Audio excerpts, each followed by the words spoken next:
Good afternoon. Welcome on a nice sunny afternoon on the 22nd of September 2020. I was just saying to Richard earlier on that I was hoping that we would be going towards the end of having these virtual meetings, but the way the infection rates are going nationally,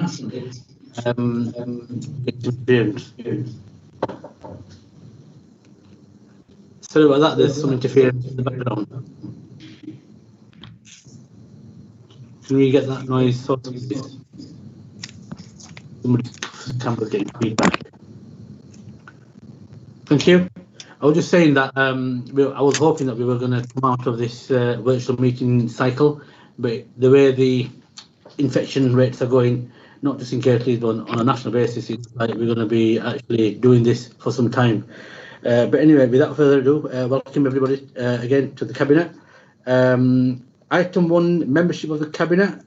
I think we've got an apology from Councillor Musrat Khan, who is here, but she can't access her IT and her camera and her IT equipment.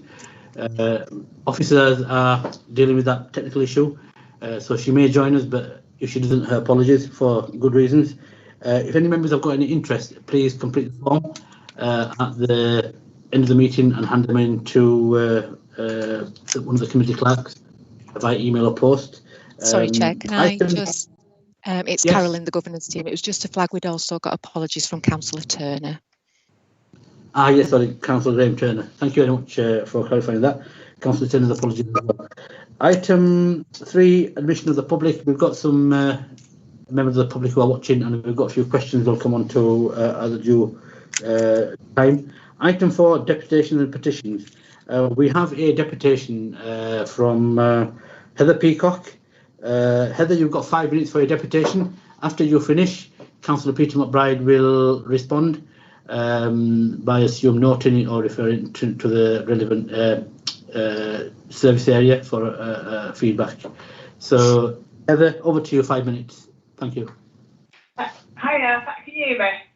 Yes. What? Yeah. Hiya, my name's Heather Peacock and I'm from the group Save Green Egg Trees. In August, we were contacted by Stephen Hanley, the project manager of Phase 5 Road Widening Scheme. He wanted to arrange a team's meeting with local environmental groups to discuss the scheme and plans he had to mitigate felled trees. We were very pleased to be consulted. The group started looking into details of Phase 5. We were very distressed to find out about the road felling. Not only was the road going to be widened, but 126 mature iconic trees were to be cut down. The trees are protected by tree preservation orders and are split between 2 conservation areas. Unbelievably, 88 trees are to be felled around the Blackett Road junction. These trees are part of residential properties. This means part of their gardens will have to be purchased for the scheme to go ahead. This area is one of the most attractive ways into Huddersfield because of the amazing trees. Many of them date back to Victorian times. The canopy they create is quite exquisite. We found ourselves asking if this can happen to some of the most protected trees in Huddersfield. Are any trees based in Kirklees?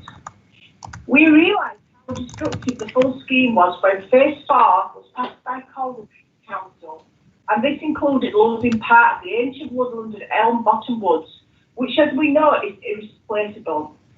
Kirklees Council claimed the reason for Phase 5 is congestion, long road journey times and poor air quality along the A629. Times are likely to improve by 1 or 2 minutes when the road is widened.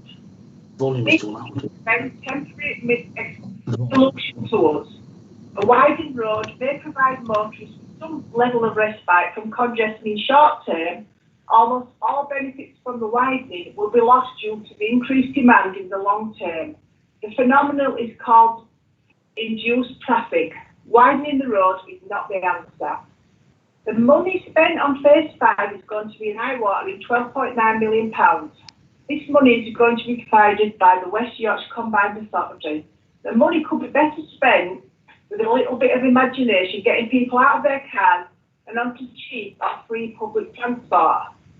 As I mentioned earlier, the trees are within 2 conservation areas, the descriptions of which can be found on Kirklees' website. Edgerton Conservation Area is literally based on these privately owned trees. The conservation area is predominantly that of a leafy green residential area, and mature trees, shrubs and hedges in the private gardens.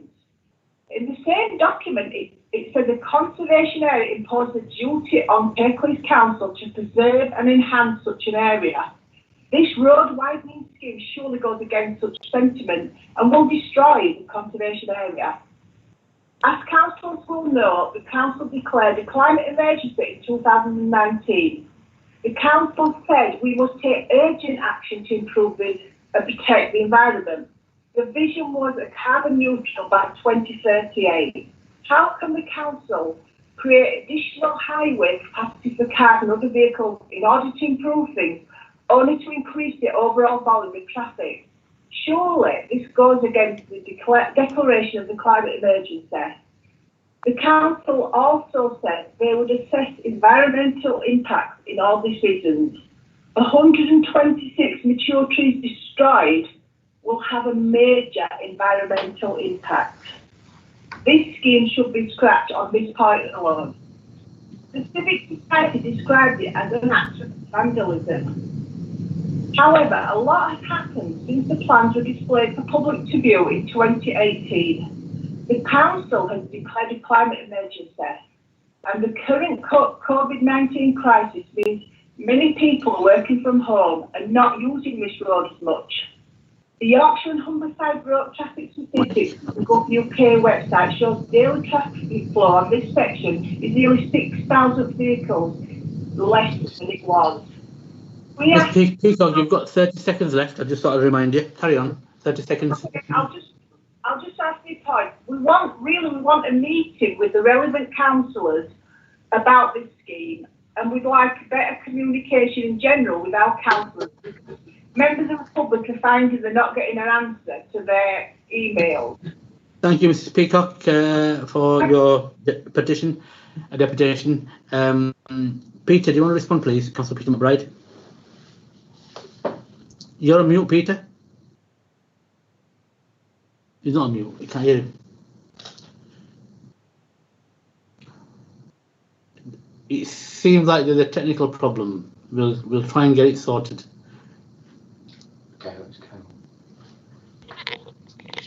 Can you hear this? Yeah, you can hear that. You can hear now, Peter. I've picked up the phone, so it'll come through in that. I listened very carefully to what Mrs. Peacock said, and I would remind, I think of all the objectors, I'm the only person who ever lived for any extensive period of time on that road, which I did for over 10 years. I am acutely aware of the loss of trees. The scheme will lose 126 trees, but it'll be replaced by 120 mature trees along the length of the route, and overall 550 trees. The carbon impact will be offset by 2,570 tonnes saved in that 30-year period. The scheme decongests the route, saving perhaps only minutes on this section. That's very significant, both in terms of congestion and in time. All the trips, it will affect all the trips during the day. This in turn affects air quality constantly during the day. Additionally, the scheme speeds up bus services as well as significantly contributing to walking and cycling programs funded from the scheme. The link between the two hospitals is very significant. It is speeded up significantly, and this directly will save a lot of people's lives, and that is very important to me. The majority of the respondents were supportive, and only a minority disagreed. The scheme overall provides a major transport and economic improvement, linking two of West Yorkshire's 5 major towns.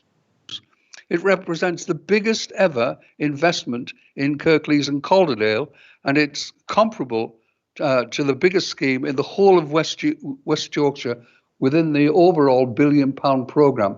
It is hugely significant, and it can't be seen in little bits. It's an overall package of 129 million. Lots of it, the bits are reducing the time taken in journeys, which of course is saving in terms of carbon. And that is how the scheme has got to be seen. And believe me, there was a huge amount of time given to looking at the scheme overall, and very definitely its environmental impact. And they have been fully considered, and I think the issues have been fully addressed. Thank you, Mr. Chair. Peter McBride. Just to add to Councillor McBride's response, firstly, thanks very much again for coming and talking to us. But just to reiterate, it's very, very early days. There is still a lot of talking and communications that we need to do. I've seen the details of this, and I don't know if you've seen the details, but there's going to be more trees that we are going to put back than we're going to take out. We're also going to be developing just further up the road near the roundabout. There's quite a big piece of land. We're going to be developing a new forest. If you look at the overall carbon impact, we're going to actually be more than outweighing any adverse impact in terms of the environment. But I'll make sure that the officers will continue to talk to the local residents. We need to actually carry the community with us. I'm sure when they see the benefits and the climate impact benefits, they'll completely understand the rationale in doing this. And I'll make sure that the continuous liaison carries on. Thank you very much, Mrs. Peacock, for once again for your deputation. We'll move on to item 5. We've got 6 public questions. The first question is from Gary McAdam, addressed to me. Gary, do you want to just read your question and I will respond to you?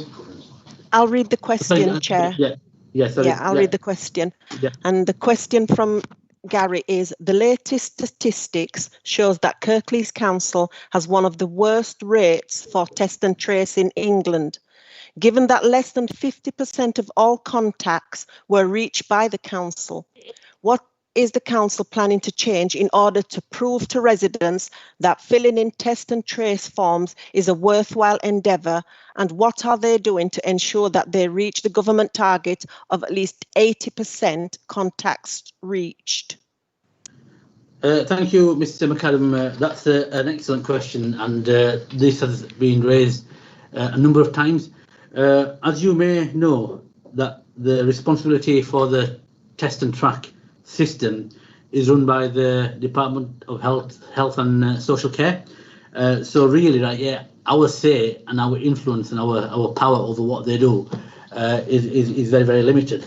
However, we understand that we can't just let the DHSC do what they're doing, because there's an issue nationally, and which I'm sure that the government is trying to address. But in terms of local testing, we have got our own arrangements set up to actually test people who don't put themselves forward with symptoms. We target in certain areas based on the evidence we have been provided through the National Biometric Centre in terms of postcodes. We're also sending out letters, and along with ward councillors, working really, really hard to make sure that we actually get out there and test and track and isolate as much as we can. Door knocking is taking place on a regular basis, and this will only add to us better controlling the virus. In terms of contact tracing, if national system fails, which because of the complexity, it's still not developed as well as the government hoped. What we're doing is they send the information to us, and then we will use our local contacts through the national information in terms of making contact with the people that are trying to self-isolate, or the people who have been tested as positive. So that local knowledge and local insight is really, really important. Every time I talk with government, I do actually say to them that, look, give us the powers and the resources and the the staff, and we will be able to do it better. They're getting the message, but this is going to be a slow process. But please be assured, we will work with government as best we can to make sure that we get on top of the test and track system to make sure that we safeguard everybody in Kirklees and wider afield. Thank you very much. Next question is also to me. Again, it's Gary McAdam. So does somebody want to, Jenny, do you want to read that question? Yes, again, I will do, Chair. When will the council be returning to meetings in public rather than using the online virtual meeting system? Again, an excellent question, and I'm afraid it's not looking good, Mr. McAdam. We were hoping that we had a plan in place. The government, after 3 months of lockdown, started to ease lockdowns, and then basically the virus started to get out of control. Luckily, the figures weren't going high in terms of exponential rises, but last few weeks have actually meant that if the current trajectory carries on, we will be in a really bad situation by October. So taking all that evidence on one side and looking at what the government advice is coming out, I suspect, although it's not the ideal, I can't see any immediate change to the way we're running our council meetings, be it cabinet meetings or scrutiny meetings or planning meetings or whatever other meeting we have. I can't see an end to getting out of that situation in this side of Christmas, certainly. The evidence is there, the evidence is mounting up. And even the little bit of personal interaction we're actually having, I picked up earlier on today that the government is actually going to make some announcements where they're going to actually further curtail that freedom and flexibility in terms of face-to-face contact.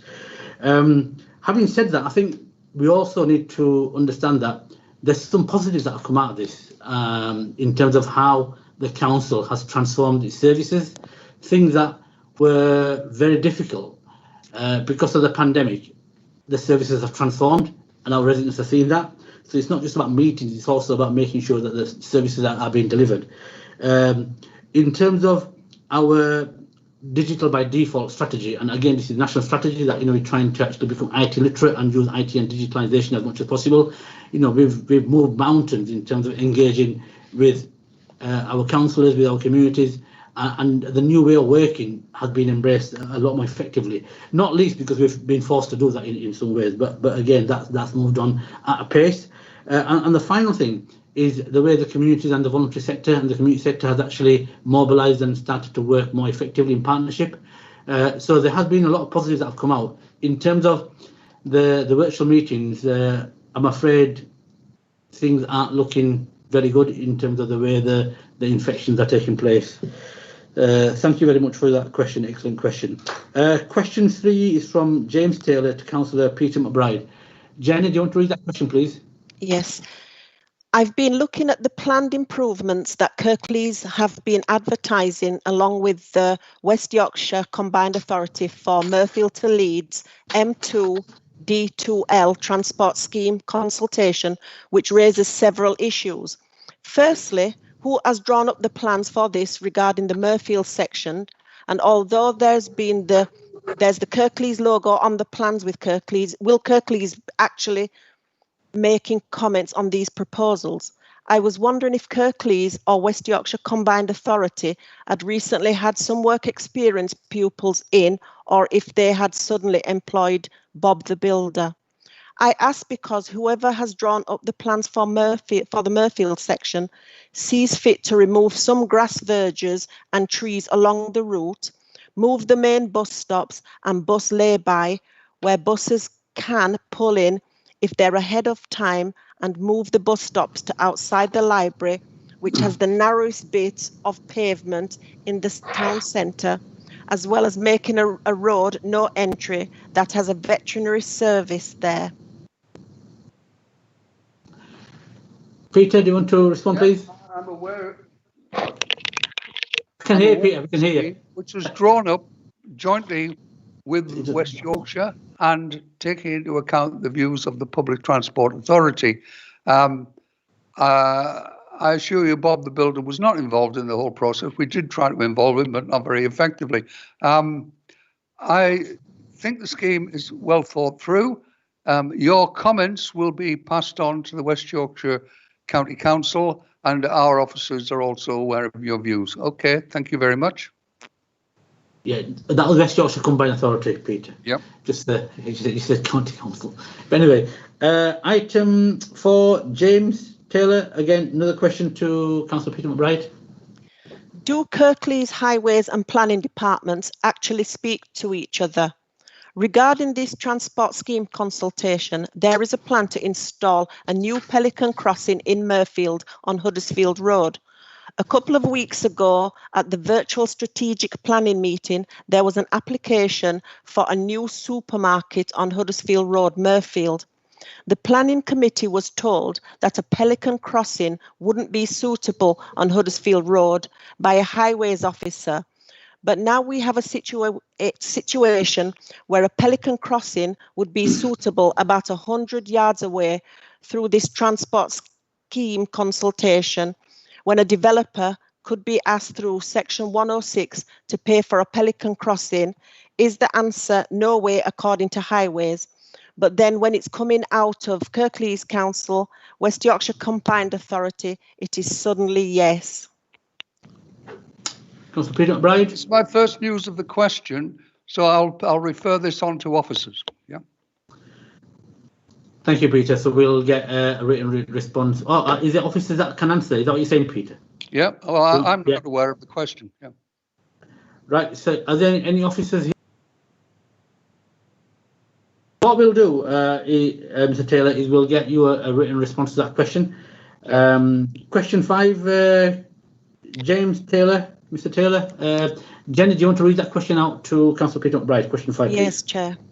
The former Swan pub on the A644, literally on the Murfield border, recently got planning permission for a petrol station and shops. Part of the conditions granted were that the developer had to contribute a lump sum in 106 to widen the A644 in the proximity to the site. Going back to this transport scheme by Kirklees Council and West Yorkshire Combined Authority, there are no proposals on the plans to create road width on the A644 by the former Swan Public House. So why is there a developer paying 106 monies for a road improvements that aren't part of this transportation scheme consultation? I don't know the detailed answer. I'll try and get the information and pass it on to you. Right, we'll get another written response. Thank you, Peter. Question 6, Jenny. I understand that the final proposals for the rail improvements between Huddersfield and Dewsbury are going to the Department of Transport this autumn to be signed off. What plans have Kirklees put in place and planning to put in place for what is going to be an extremely busy time? We are possibly going to be in a situation with no trains in Murfield for several years. There's their proposed works from the Council and West Yorkshire Combined Authority Transport Scheme. There's also the proposed improvements to Cooper Bridge and the motorway.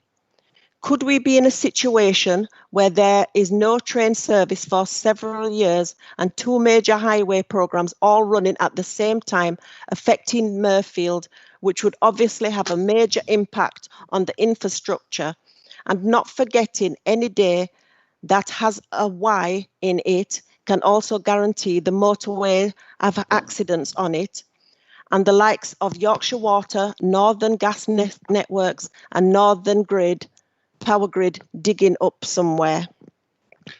It is true that these developments, both highway schemes and public transport schemes, but on the A629, are being delivered on the timescales we know not what. I was talking only on Friday to West Yorkshire and asking when are these programmes going ahead. We also asked Grant Shapps, who's the minister, why the figure he's now quoting is something like £580 million, when previously the same department was quoting 280 2,800 million on the same stretch of road. So very clearly, the government isn't clear what the scale of their programme, the time scale of their programme, and we are left with a dilemma. In the meantime, we are aware that ultimately there'll be a huge amount of work to do, and it will cause a great deal of disruption, particularly in that area, because we do know that the work that will need to take place, it will be in the Ravensthorpe area, and between Huddersfield and Ravensthorpe, ultimately there is an intent of spending something like £1 billion. So the amount of disruption will be very great. We've been told previously by Transport from the North that they will do the best to minimise this, but we're talking of at least 30 plus weeks of disruption, however they organise that. But so far, we have no more detail about it, but we have been talking to them for at least 9 months about the scale of the disruption and the problems that Kirklees will face when that programme eventually is delivered. So I share your concern and the dilemma about the impact it's going to have on our area. And again, as I mentioned, only last Friday was at pains to try and get to the back of the to the bottom of the information of when is this going to start, what is the scale of the programme, and on what time period. So I share your fears and worries about the whole area, not merely the area where you live, which I know is very significant, but also for the whole of Kirklees and particularly that part of North Kirklees. Thank you, Peter, for that comprehensive response. That brings us to the end of the public question time. We'll move on to item 6, questions by elected members. Councillor Martin Bolt, you've got your hand up. Martin, over to you.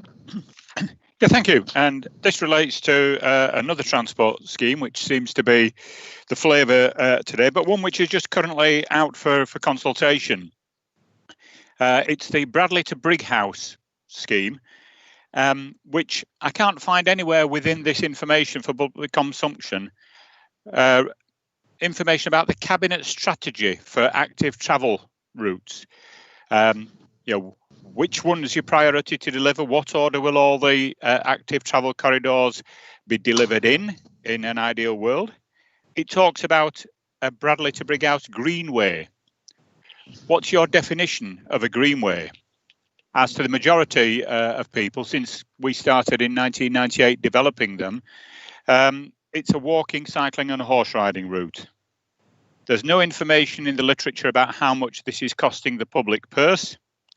So why is this material so lacking in detail and definition, yet asking people to comment on it? Thank you. The details of this programme are not fully made known to us yet.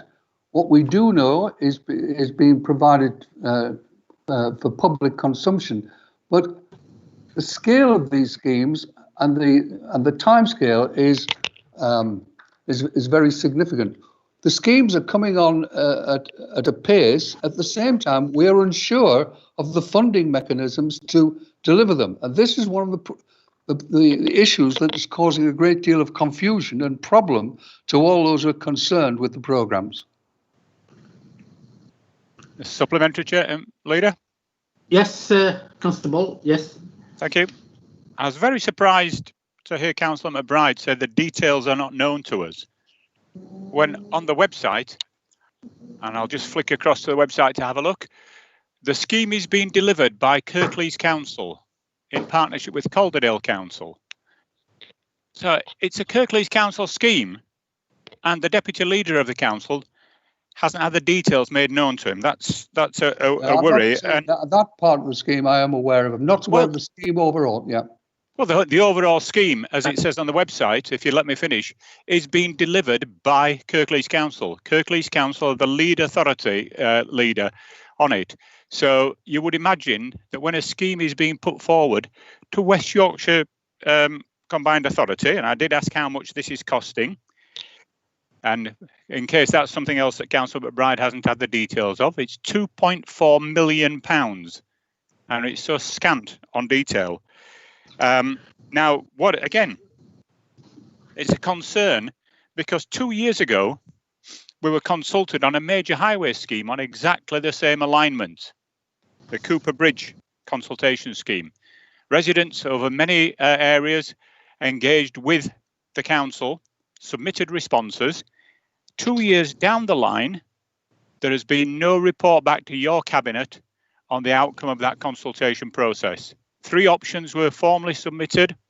Residents submitted many more. In any normal environment, those consultation responses would have been analysed, a report would come back, and we would have then had an option for future development. But what we're seeing now is another £2.4 million being spent already on the same corridor for 2 conflicting schemes, because the Cooper Bridge scheme had active travel measures already embedded in it. So it's a concern, why do we know so little about this scheme? How can people comment on such scant regard?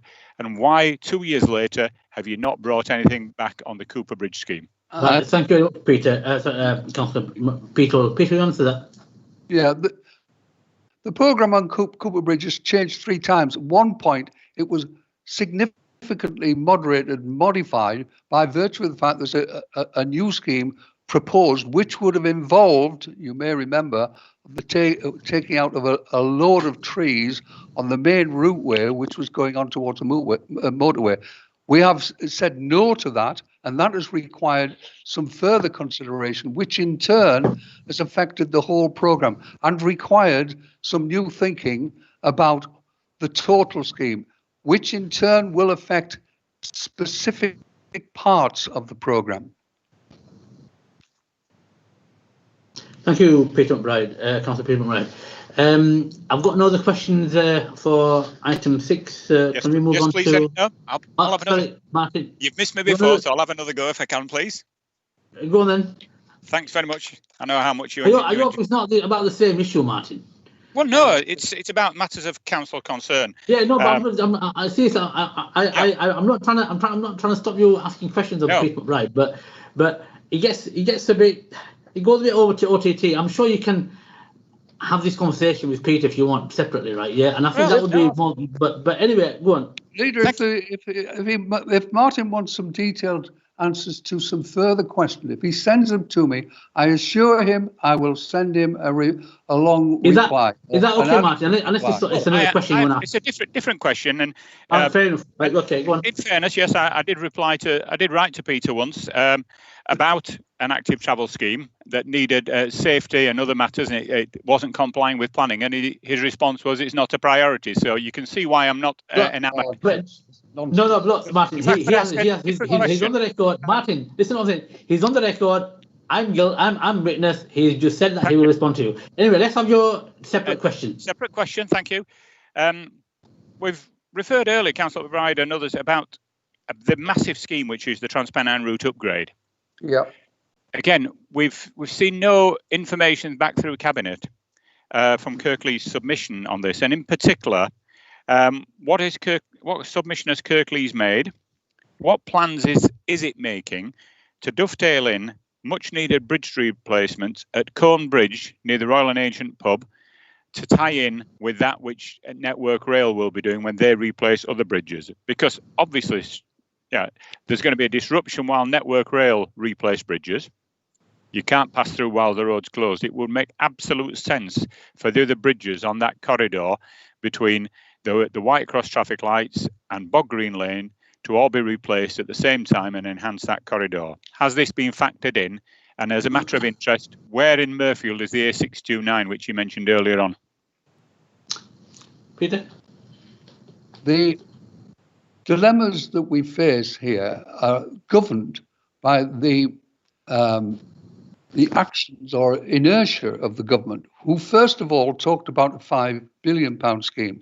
They modified this to talk about a £2.5 billion scheme, which would, to be fair, would have clarified what was going to be spent between Huddersfield Station and Ravensthorpe. It was going to be roughly £1 billion, and the only difference of view, or the only thing that there was a dilemma over, is where exactly we're going to put the new station at Deaton. And now it appears that they would more or less leave it where it is. Other than that, we were fairly clear. And suddenly, Grant Chap comes along and says, oh, we're going to spend £600 million on the scheme, which would not cover even Huddersfield to Ravensthorpe. So we're not at all clear, and we can't be until the Department of Transport clarifies what the position is. We met with the Combined Authority on Friday to try and ascertain what exactly is happening. We couldn't get a clear answer from anybody, whether it was from Network Rail or whether it was the Combined Authority or any other agency that might be dealing with this programme. So I share the frustration and extreme anger, the way in which we, the people of Kirklees, have been badly affected by this constant change of mind and lack of commitment to spend the amount of money on this programme. And now we hear it's possible they mightn't spend it at all, which is just, in my view, absolutely outrageous. Thank you, Councillor Peter McBride. Martin, you got supplementary? Yep. Yes. There was nothing in that which answered the question which I asked, which was relating to the other road bridges at Combe Bridge, which are the responsibility of Kirklees, and which... No, they're not. The road bridges were part of a major improvement for TransPennine. I've seen plans of what they would like to do and what they would intend to do, and they could do it if they were told that the money is available over what timescale. That is what we're waiting for at the moment. Sorry, again, Councillor McBride. Oh, come on, Councillor McBride, no, you're mistaking the rail bridges, of which, yes, there is one and that, but then you have bridges which cross the River Colne, and also they cross the canal. Those carry the highway. Those are highway bridges. Yeah, but the program has been designed by Kirklees, waiting for implementation, but none of it can be spent until we're assured that the resource will be available. It could be, the way things were being spelt out on Friday, that no money will be spent at all, which was utterly confounding. What is Councillor Peter McBride's responded, right? Yeah, to your supplementary as well. You get any more questions, Martin? That'll do. Thank you, Chair. Thank you very much. We've got no other members who have put their hand up. So what we'll do is we'll move on to item 7, potential regeneration Dewsbury West School Place planning area. Councillor Carol Patterson. Carol, over to you. Thank you, Chair. Yeah, this is a report about the potential reorganisation of schools in Dewsbury West. A non-statutory consultation took place about this in January, February earlier this year, following the Cabinet's approval of that in January. However, we're now reporting the results of that consultation and the conclusions that were drawn from that. And as a result of that consultation, the impact of the proposed changes to the two schools, St John's and Westmoor, became clearer. And whilst it was clear that parents, particularly of St John's, would approve the school becoming an all-through infants and junior school, unfortunately, the financial impact and sustainability of Westmoor School and possibly other schools nearby could not be guaranteed. There are sufficient school places in the area, and in fact, numbers in the area are actually decreasing. So following the consultation, some of those who were consulted and officers agreed, concluded that the proposals could lead to severe financial pressures on schools other than St John's, and thus the local sustainability of school places in the area would be at risk. Therefore, I support the officers' recommendations contained in the report and move that we do not support the potential reorganisation of these two schools at this time. Thank you. Thank you. Viv, do you want to second that, please? Yeah, thank you, Chair. I second that. Sadly, anything that destabilises other schools does nothing for the community, nothing for pupils, nothing for families. So, sadly, I do second this. Thank you very much. I don't think we've got anybody wanting to make comments, ask questions. So can somebody take us to the vote? Is it Jenny or is it Carol? Yes, it's me, Chair. Councillor Pandor, For? Councillor Kendrick. For the recommendation, sorry. Yeah. Sure. Councillor Kendrick, For. Councillor Mather, For. Councillor McBride, For. Councillor Patterson, For. Councillor Scott, For. Councillor Walker. For. Thank you. Thank you very much. Item 8, small affordable housing sites programme update, disposal of land at Plain Street, Newsham. Councillor McBride, are you moving this? Yep, thank you, Chair. This proposal will create 30 units of affordable housing on the former school site in Newsham. It's not our ideal way of achieving our objective of getting the number of houses and being affordable. It's a rather expensive way of doing it. We are being, however, subsidised by Home England to get the right number of houses of the right type in the right place. And so at least that is being achieved jointly together with the public agency. So it's another of these programmes which has been additionally funded by Homes England. So we welcome that. Thank you. Councillor Cassie Scott, do you want to second that before we bring other members in to speak? Yes, Chair, I'm happy to second that. I think this is, as Councillor McBride said, there was two options here. Preferred option is B, to dispose of the site at less than market value, but the benefits far outweigh it. This is small, affordable site where we'll get meet demand for 2 and 3 bedroomed houses in the area. I think it can only do for the better of that community, and it's working in partnership, which we have said that we wanted to do going forward in partnership. So yeah, I'm happy to support option B. We're moving and seconding. Yeah. Councillor Martin Bolt, do you want to speak on this item? I do, Chair, and I'd like to put on record my thanks to you, Councillor Pandor, for getting involved in a similar scheme in Murfield, the disposable project, where unfortunately at that time the land which had been transferred as this is at less than market value and was going through, the developer was rather shameful in the way that they were treating residents who already lived there.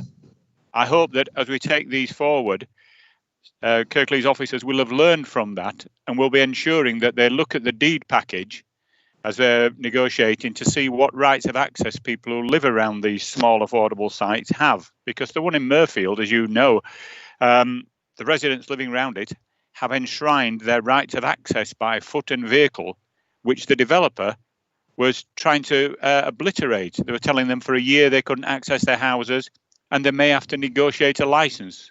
Now, as I understand it, if it's in your deeds, it's there and written down. So thank you for putting the one on Murfield at hold pending further investigation. And I hope that lessons will have been learned and these will be coming forward with some scrutiny to make sure that other residents are not adversely affected. Thank you. Yeah, thanks, Councillor Martin Ball. I'm always happy to help where I can. Thank you for the kind words. And yes, we always learn, and we'll make sure that anything that needs to be taken into consideration on the site that you've mentioned, on this site or any future sites, we'll work with our community and our residents to make sure that we fully take on board what they're saying and try basically resolve their problems and move forward. So thank you very much. So on that note, can one of the officers, Jenny, are you doing it again, taking us through the roll call? Yes, yes, to you, Chair. Jenny. Yep. Councillor Pandor. For. Councillor Option B. Kendrick. For. Councillor Mather. For. Councillor McBride. For. Councillor Patterson. Councillor Patterson, I think you're muted. Beg your pardon. For. Thank you. Councillor Scott. For. Councillor Walker. For. That's carried, Chair. Thank you. Move on to item 9, community asset transfer policy. Kathy, are you moving this? In absence of Graham. Yeah, thank you, Chair. So this report comes before Cabinet to seek approval for the asset transfer policy. This is a revised policy which, if adopted, it will supersede the Community Asset Transfer 2017 policy. This is about furthering the aims of this authority to support communities in the place-based working. It will give local people greater control over the assets and services that are delivered in their area, and it'll give them an opportunity of now, in this new policy, there is grant now available, which is being offered, which is often seen as a barrier to why people don't take on community assets. It's about long-term security as well. It's about 125-year leasehold. There is freehold offer there, but that's only in exceptional circumstances. There is all the changes are set out in 2.5 of this report, and on 2.7 of the report it will tell you about the framework. It's a very interesting read, and all ward members were consulted on this, and I'm happy to move the recommendation. I think it's a fantastic policy and a way forward for the communities. Yeah, I'd like to second it.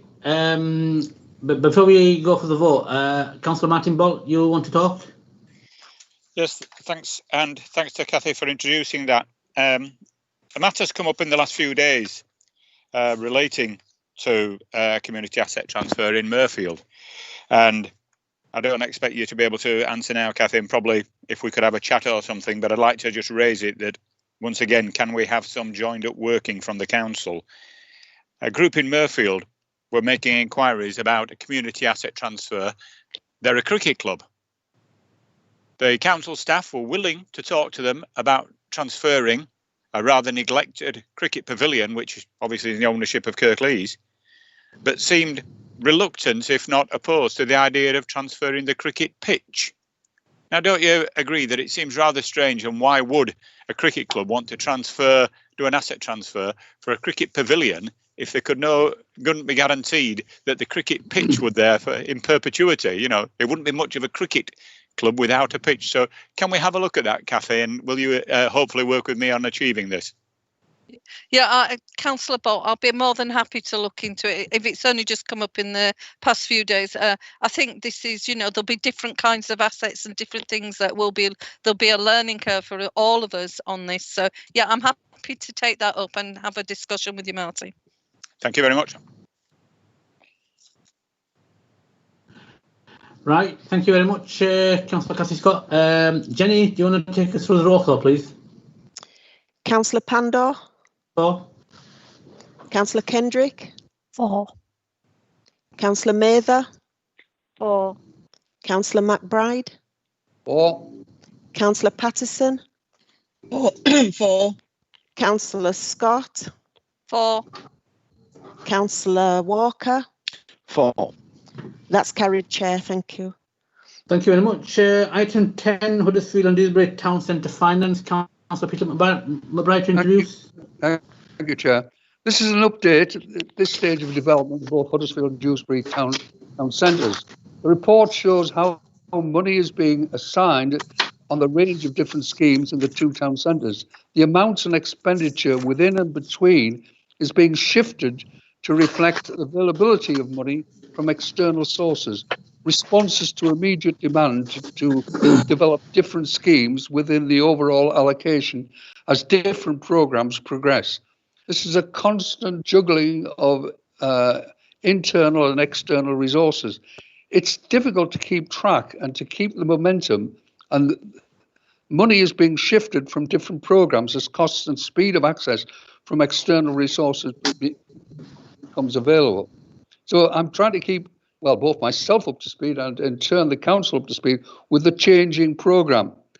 I've no doubt the report on progress is difficult to comprehend as the juggling of internal and external resources are being responded to for the different programmes in the two towns. I think anybody who's read the report will see how complicated both are and how different maybe what was previously reported. As money's been shifted around as external money is becoming available. And that's much I can tell you at this stage. Thank you. I'd like to second that. Jenny, shall we go through the vote, please? Yep. Councillor Pandor, 4, Councillor Kendrick, 4, Councillor Mather, 4, Councillor McBride, 4, Councillor Pattison, 4, Councillor Scott, 4, Councillor Walker. 4. That's carried, Chair. Thank you, Jenny. Item 11, which is Huddersfield Market multi-storey car park demolition scheme. Peter? Yeah, thanks, Chair. The final report essentially gives tells us of the gives an account of the progression and cost of demolishing the existing Market Hall multi-storey car park, and provides a report on the final stages of development on the car park, which will provide a short-term temporary car park before the long-term solution for the site is determined in detail. Like all of these developments, we can see a constantly moving feast, but what we can say is that the car park is being taken down, and temporarily, as with other car parks, you will see at one level a degree of parking until in the longer term it is replaced by what will include a car park. Thank you. I'd like to second that, but before we go for the vote, Councillor Martin Bolt, you've got your hand up. Martin? Yes, thanks. I was in Huddersfield yesterday and looked at this car park, and it was a bit bemusing, really, because obviously the council has subscribed to the climate emergency motion, and yeah, everybody is looking at what we can do to reduce energy consumption, to improve things. So I was rather perplexed why a closed car park has got electric lights on every floor, how much this is costing the public purse, and what the impact on the in carbon emissions is. As I got to the edge of the car park, I was again confused that we've heard the promotion of active travel from the council, and again tying in with climate emergency. So why, when you closed off the car park, did you barrier off the secure cycle parking that was at the corner of it? You know, more than ever now, people are trying to cycle into Huddersfield town centre, and during COVID, we were being encouraged more and more to do. The council is promoting e-bikes and various other things. But when people get to Huddersfield, the secure cycle parking has been taken away from them because you put barriers around it. It does seem to be rather counterproductive to the carbon reduction programme that we're all hoping for. Right. Peter, do you want to respond to that? The situation is constantly changing. Clearly, what we're proposing here is to demolish the car park, and that will change the situation to create a new kind of parking opportunity, which will be temporary until a longer term solution is eventually put in place. That is as much as I can tell you at this stage. Meantime, I do know that existing car park is shot, and there's a lot of work going on to ensure it doesn't just fall down, and that it's very carefully taken down. And I think when officers saw the degree of wear on it was quite shocking and undoubtedly dangerous. So a lot of work, I think, has been taking place to ensure that at least it operates well. What is left of it operates safely until such times as it's taken down. Yeah, before you come in, Martin, let me add to that, and hopefully, you know, I'll give you some assurances. Firstly, the lights are on. You make a valid point, but I suspect the lights are on because if they shut them lights, I know that car park, along with other car parks, have had some antisocial behaviour. Actually, it's not antisocial, it's just young kids, right? Yeah, going on with skateboards and whatever. And what we can't afford to do is you know, so I'm assuming it's for health and safety reasons, but I will make sure that if it's no other reason but health and safety, the lights are shut, because it might be some time before we actually come to do demolition, especially as we, you know, get into sort of like darker nights. In terms of secure parking, again, I don't know the technical details, but I suspect that the parking area you're talking about, somebody's done a risk assessment and come up with, if you keep that there, and just in case something falls off, there might be a risk of somebody getting injured. But again, I think the point's made a valid point. And you mentioned e-bikes. Well, I'm going to use another word, something, but I won't. I want to say e-bike gun, but I won't. I've said it anyway. Just did. But Martin, on a serious note, I think valid point. Let me go back. I'm sure there'll be some technical reason, but if there isn't, we'll take them on board. Okay. You've answered some of it. I mean, they must be very demanding people, if they want to go and skateboard, in something that's had shutters put all the way around to stop everybody going in. Yeah, I know, but believe me, and Martin, they don't get in. They don't get in, and yeah, I understand what you're saying, but you know, surely they're leaving not. the lights on only encourages it. If it's dark, you know, they're not going to go skateboarding in the dark. Yeah, but we have a because it's a public building. Like I said, you make a valid point. Let me go back and check, right? Yeah, but you know, I know sometimes you want to sort of discourage certain actions. You put barriers and whatever, but if somebody gets in and they get injured, being a public body, right? Yeah, you know, that's how the world is. I understand what you're saying, but let me go back. Do we have to leave lights on in all the council buildings which we're not using in case a burglar trips up? Let me go back and find out, Martin. All right. Thank you. Okay, Jenny, shall we go to the vote, please? Yes, Chair. Councillor Pandor. For. Councillor Kendrick. For. Councillor Mather. For.